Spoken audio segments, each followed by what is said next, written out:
Good evening, everybody. Even our greatest and most revered institutions are mixtures of good and bad. Those who have had to rummage through the remnants of the Christmas tin of Quality Street will vouch for the truth in that. Nothing is without fault. Even police officers are, as we shall see, like the lottery predictions of Mystic Meg, not completely infallible.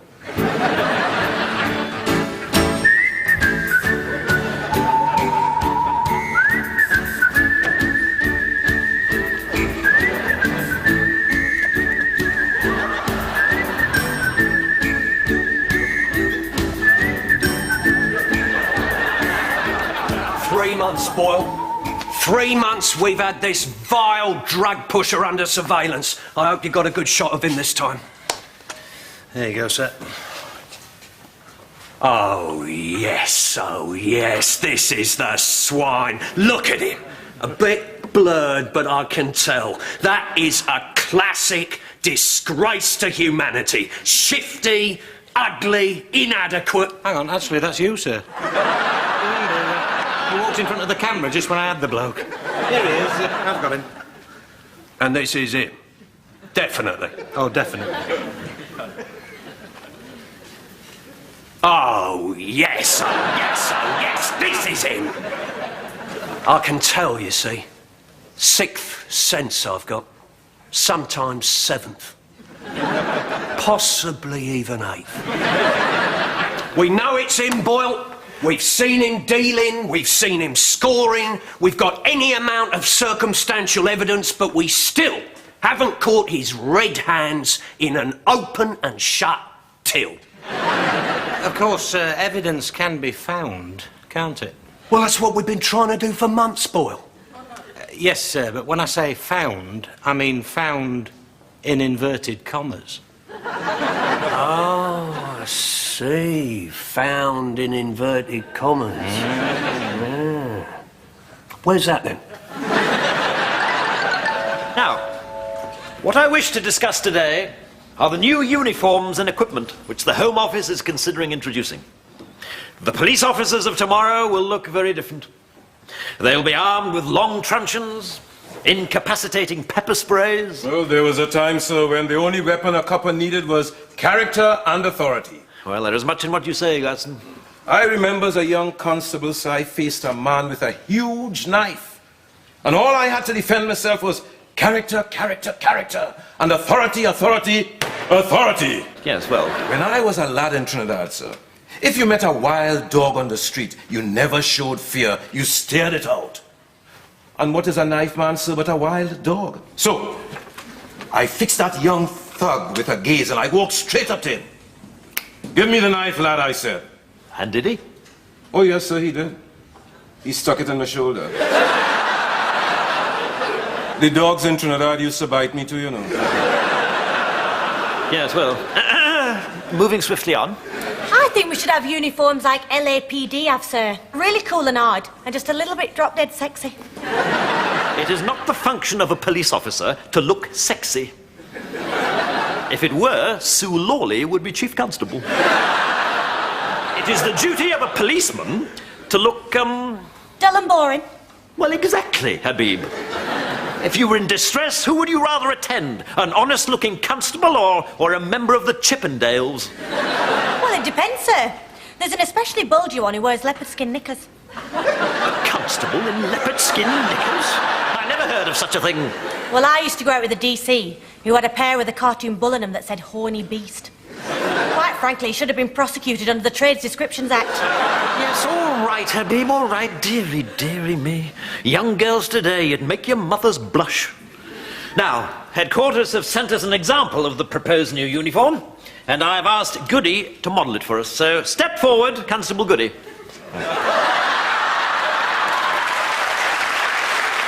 Now, Constable Goody is wearing a pilot-style tunic in tough, serviceable fabric gathered at the waist.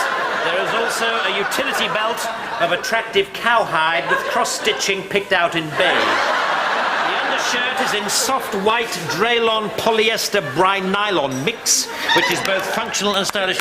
Goody, what in 12 types of quick-drying cement are you doing? I'm doing precisely what you told me to do, sir. I am being the model. Look, you are a police officer, not a model, and police officers do not mince. They stride. Now, come on. Jaw firm, shoulders back, the buttocks clenched, and stride. Come on, stride. Are you ill, boy? Are you ill? I said stride. I'm trying to stride. If I clench my buttocks any harder, I'll suck up my white runs. Pull yourself together, you foul youth. Now, come on. Step this way. 1, 2, strike. Come on. 1, 2, 1. I'm sorry, sir. It's this sticky out bit on the baton keeps getting caught between my legs. If you can tear yourself away from teaching your officers to walk in a straight line, Raymond, I'd like a word. All right, Naomi, get back to your desk. Raymond, we are bringing in Harry the Spike. Harry the Spike? Gasforth's most notorious drug dealer? You mean you finally have evidence for an arrest? Yeah, well, I mean, when I say... Don't you worry about the evidence, sir. CID will handle that. Yeah, that's right. All we need from you is a squatter plot to get into Harry's place sharpish. And you shall have it. Come on, form up, everybody. Quickly, form up, form up. I am entrusting to you the critical, highly delicate task of front elevation, entry orifice obstruction, displacement. And for those of us who do not speak fluent twit... Flashing the door down, sir. Ah, good. Well, in that case, squad will assemble in 10 minutes in the Personnel Transportation Facilitator. What? The van.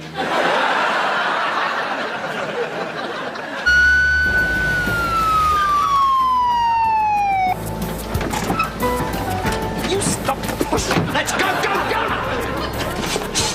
Good in. You can't wear that uniform on duty. It's unofficial. It's got no identification numbers, no insignia. Come on, Fowler! This is split-second stuff. A highly detailed, meticulously planned operation. I've done the brain work. All you lot have got to do is knock the door down. Let's go, go, go, go, go, go! All right. You'll change it the moment we get back. Yes, I will. Charge! Mrs. Spike, we have a search warrant. I'm not Mrs. Spike. They live next door.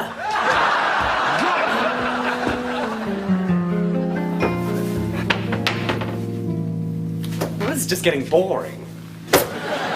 I mean, couldn't you give us some sort of a clue? Are we hot or cold?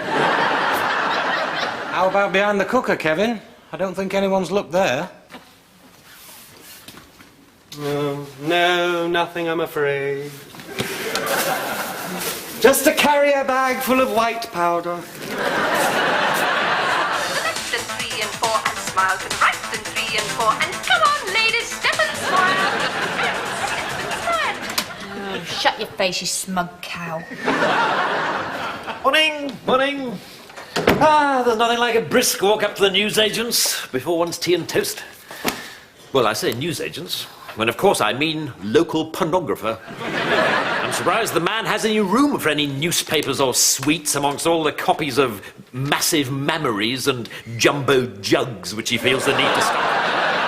There used to be a decent little corner shop which sold string. Any day now, I expect to find my chocolate frog replaced by caramel private parts. Or a strawberry-flavoured lesbian. You seem rather out of sorts, Cabbage. I'm useless and bloated. Oh, what nonsense. Why, you're in just the right shape. It's kind of you to say so, Raymond. Well, I'm just being practical. The public like to see a bit of fat on a desk sergeant. It reassures them. Ah, notorious drug dealer caught by Gasforth Police. Inspector Grimm, Constable Goody. Ha! Also present was Inspector Fowler. These journalists, they do like to make a meal of things, don't they? I'd far rather my name had been left out of it altogether. One serves for honour, not glory. Well, in that case, the cat's poop tray needs relining. Yes, on second thoughts, perhaps I'd better keep it, just for reference. I'll Put it in a drawer somewhere, I expect. Or perhaps in a frame. Well, you know, so often one's efforts go unrewarded. I must say it's a nice change to have a little media support. Also present was intrepid Inspector Fowler. It didn't say intrepid. Didn't it? Oh, I rather thought it did. Well, anyway, what a celebration we had afterwards. I know, you told me. I got so merry I could hardly count the dots on my dominoes. Such excitement, and we've still got the court case to come. Oh, Patricia, aren't you happy? Aren't you thrilled? No, Raymond. I'm sorry, but the way I feel this morning, I couldn't be happy and thrilled if I was nibbling Prozac from the crests of Tom Cruise's naked buttocks. Well, you don't look very happy today, sir. That third half of Mackinson you had last night taking its revenge. No, I was most careful. I drank 8 pints of water before retiring. No, it's Sergeant Dawkins. She's in one of her grumpies again. Every 4 weeks, as regular as clockwork, she gets in this sour mood. I just can't work it out. Well, sir, I think you should try to be a bit more understanding, because it sounds to me like it's a cycle. Oh, I expect that could be it. I'll ask if she wants the saddle adjusting. You're lying, Constable. The evidence you have presented to support your case is so contemptibly slight and circumstantial. One is forced to wonder whether it might be nothing more than a tissue of lies, a corrupt concoction. Well?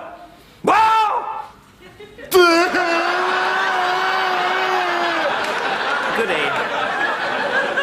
You are supposed to fix me with a steady, manly stare. Not snivel like a Frenchman who's caught his baguette in his bicycle spokes. I can't help it, sir. You're being so mean. Look, this is an exercise. Do you know what an exercise is? It's a sort of runny, jumpy sort of thing. Not in this case. In this case, it is a practice, a rehearsal. We are pretending that this is a courtroom and that I am a defense counsel. Perhaps if you had a wig, sir. Yes, well, I haven't got a wig. I could get the mop from the ladies' loo. We could use the top of that. It's short and grey. Look, I'm not going to conduct officer briefings dressed in a household utility. I'm sorry, sir. I just thought it might help Kevin get it. I doubt Constable Goody would get it if it came in a large bag marked "It."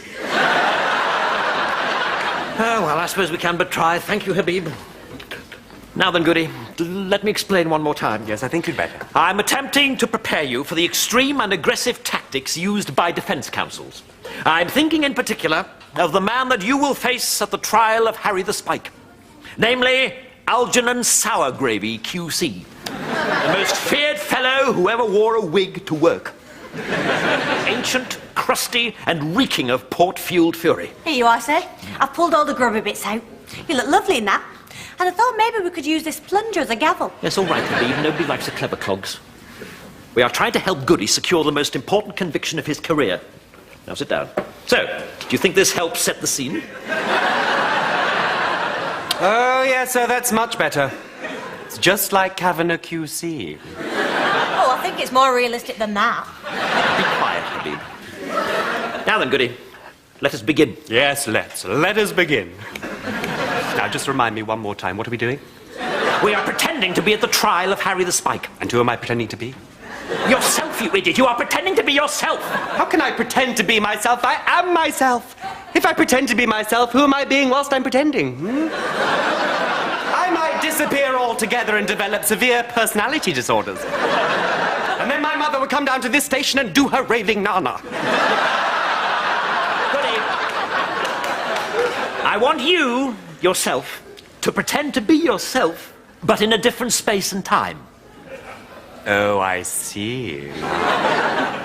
Like the X-Files, then. In the end, do I turn out to be an alien twin who's infested my body for purposes of conquest and colonization? Goody. Because that can happen, you know. I mean, we can't be the only ones, can we? I feel confident, Goody, that you at least are unique. Oh, thank you, sir. I once encountered a UFO, sir. What a frightening experience.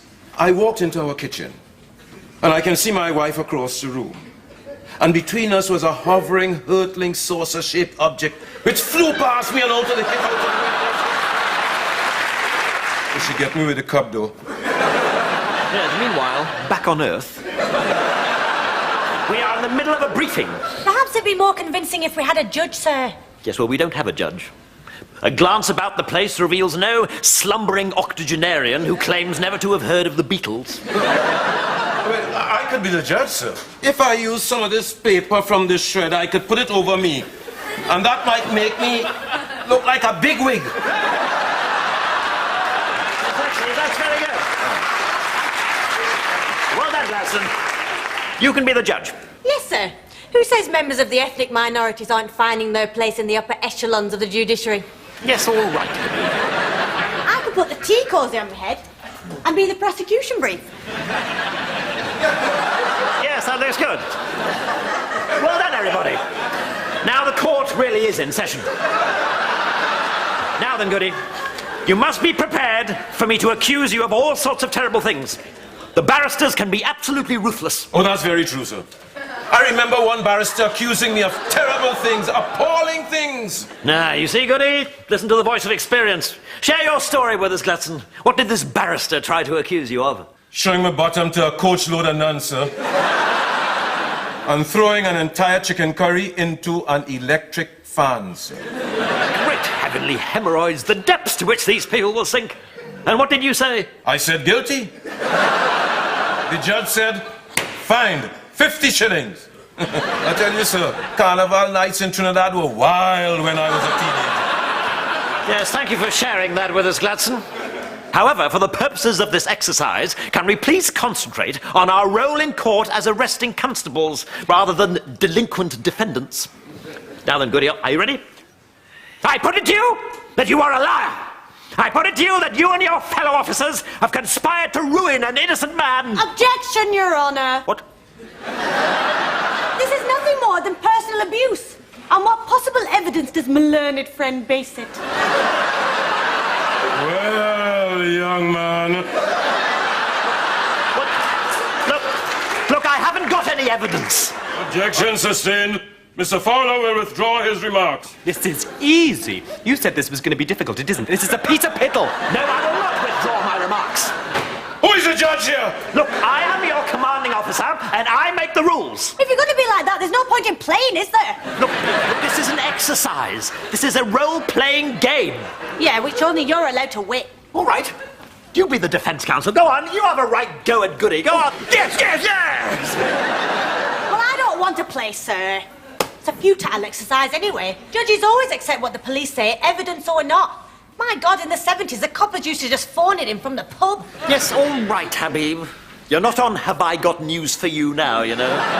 Goodness, how I deplore this modern habit of running down our national institutions willy-nilly.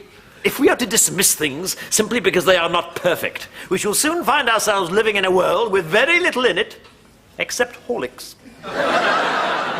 And Gloria Honeyford. Well, quite. Now, can we continue this exercise without objections from the prosecution? I'm going to continue haranguing Goody, and I don't want you to cry this time. Is that clear? Well, I'll try not to, sir, but you were so mean. Not half as mean as Algernon sour gravy will be, I can assure you. Now stop sulking, Habib, and put your tea cosy back on. Now then, ready? Yes. I put it to you that you are a liar. I put it to you that you and your fellow officers have conspired to ruin an innocent man. You're a disgrace to your uniform, a disgrace to your mother, a disgrace to your... Goody, will you stop crying? Raymond, Harry the Spike's barrister is here to see you. Here, the ogre is amongst us. Right, no nerves, no fear. I will meet him with cold contempt and icy disdain. It's not a him, it's a her. It's the mayoress. She's a QC, you know, as well as being a stuck-up tart. She is the mayoress, Sergeant, and therefore deserving of your respect. Why? Plenty of other dogs have chains around their necks.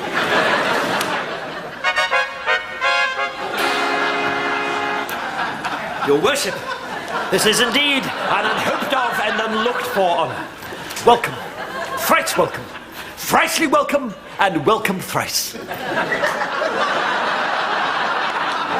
Crap, they're as clean as they leave their things everywhere. Anyone would think that they didn't have a cupboard. I'm afraid Mr. Sargravy had a heart attack over his mid-morning bottle of port. Turns out that Harry the Spike's got a pretty penny put away. Astonishingly, he can afford me. So I've taken the case. Funny, isn't it? All those years ago at school, you were so desperate to get stuck into my briefs.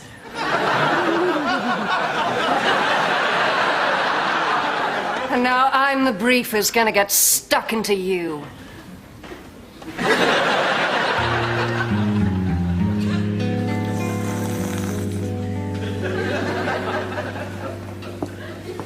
Do you ever worry that you're getting thicker? What? Well, you know, when you suddenly think, oh my God, I can't remember the name of Superman's girlfriend. I'm going to develop a terrible brain disease and have to wear an adult nappy. I think everyone worries about that sometimes. Yes, you're right. It's just that I could have sworn I'd already looked behind that cooker before I found those drugs.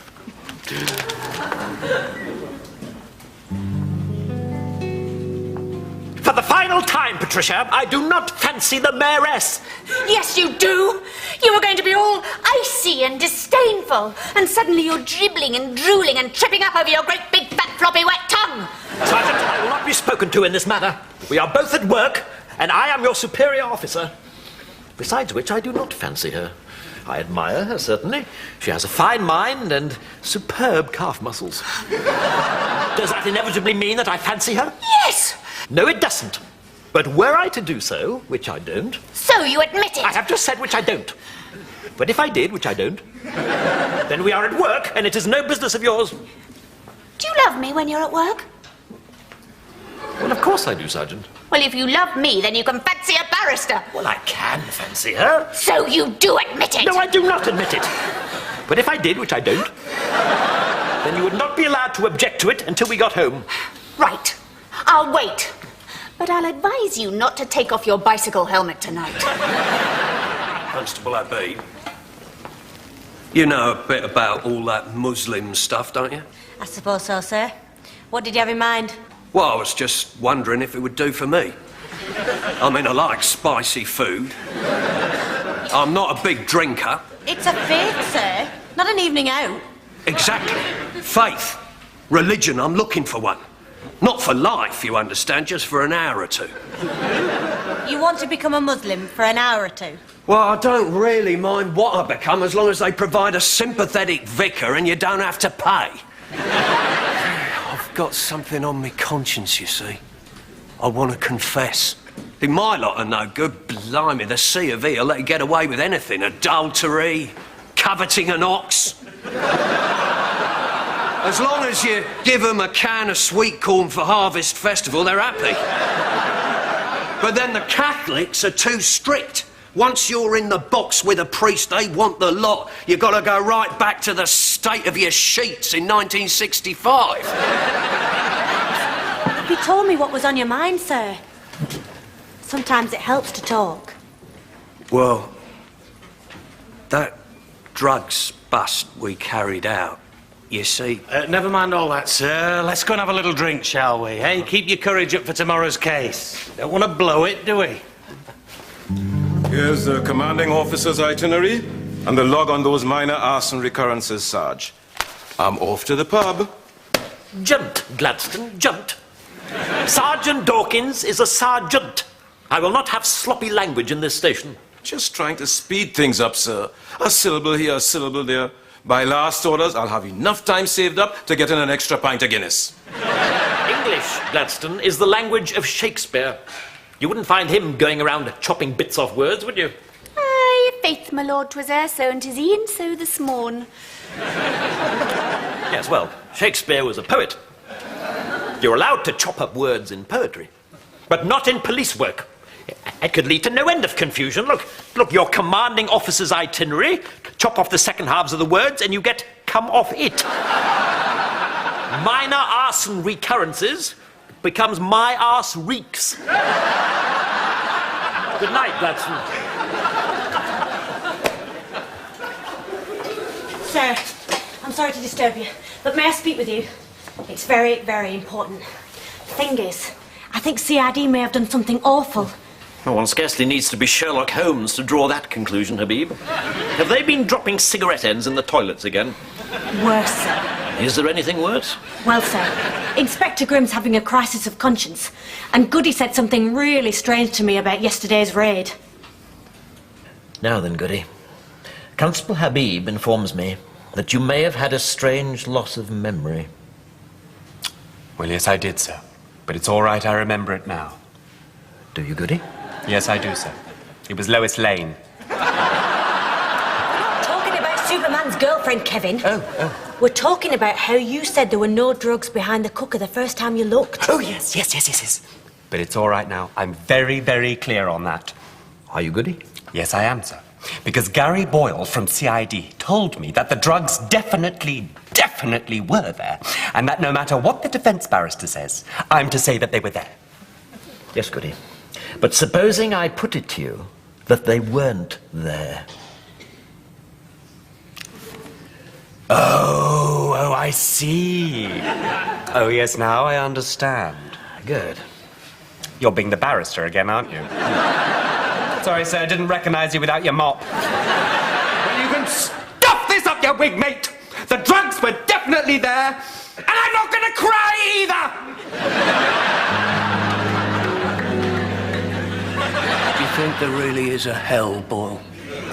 Sir, the bloke is an evil swine. We had to get him one way or another. You're right, Boyle, I know that. So, Derek, I think that despite the best efforts of the mayoress, we'll get a conviction tomorrow. Thanks to your brilliant work.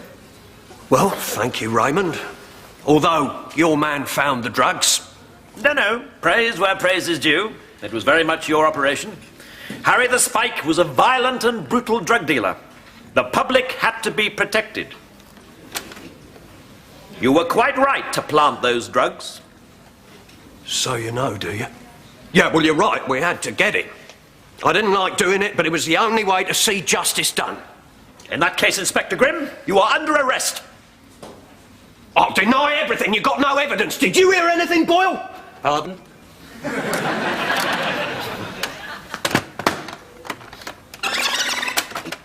Smile to the right and 3 and 4.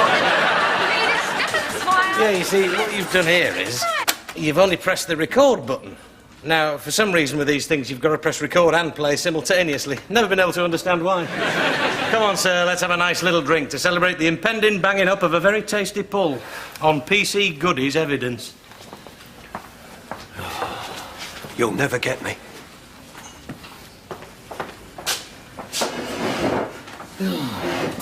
Sir, the mayoress wants to see you. I don't like to lose, Raymond. But your evidence has got me beaten. He claims you planted it, of course. But the courts will believe the police. I want a plea bargain. I can't give you that, Mayoress. Give it to me, Raymond. I want it. I'm desperate for it. You must give it to me now. Mayoress, I'm going to do something deeply immoral. But when I'm finished, I think you'll be more than satisfied. You're being so mean! That's justice, Constable. What were you wearing when you arrested Mr. Spike, Goody? The new uniform. A pilot-style tunic made from tough, serviceable fabric, gathered at the waist. There is also a utility belt, fashioned from the rarest cowhide. An official uniform. A uniform without insignia or identification numbers. In short, Constable Goody, you made an arrest wearing an entirely illegal uniform. This case is null and void. You're so mean! You tipped her off about Goody's uniform, didn't you?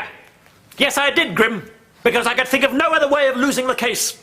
And I will retire to my allotment before I knowingly become a party to police corruption. You and your flipping principles. The bloke's an animal. He should be put away for the safety of the public. The public can be in no greater danger than when the police consider themselves above the law.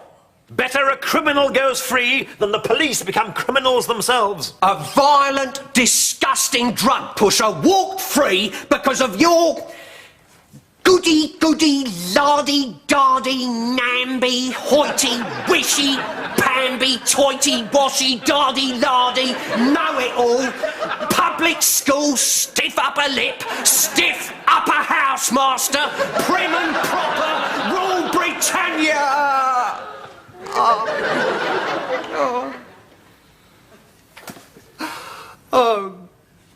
I'm sorry, Raymond. I beg your pardon? I hate myself. There is nothing lower than a bent copper. It was just that I wanted that pull so badly. I'm glad you stopped it, Raymond. It weighed on me. I've been waking up in cold sweats. I've had to tell Tina my piles are back. Poor old girl, it's been very bleak for both of us. You won't tell anybody about it, will you? Raymond, how did the mayoress know about Goody's uniform? You tipped her off, didn't you? You blew the case because you fancy her. Patricia, you will withdraw that appalling, unfair and unworthy accusation. Well, tell me why you did it then. I had my reasons for doing what I did, Patricia. They are not what you think, and there's an end to it. And smile to the left and 3 and 4, and smile to the right and 3 and 4, and come on, ladies, step and smile. Give it to me, Raymond. I want it. I'm desperate for it. You must give it to me now. Maris, I'm going to do something deeply immoral. But when I'm finished, I think you'll be more than satisfied. Good evening, darling. Is there anything wrong? Take off your bicycle helmet, Raymond.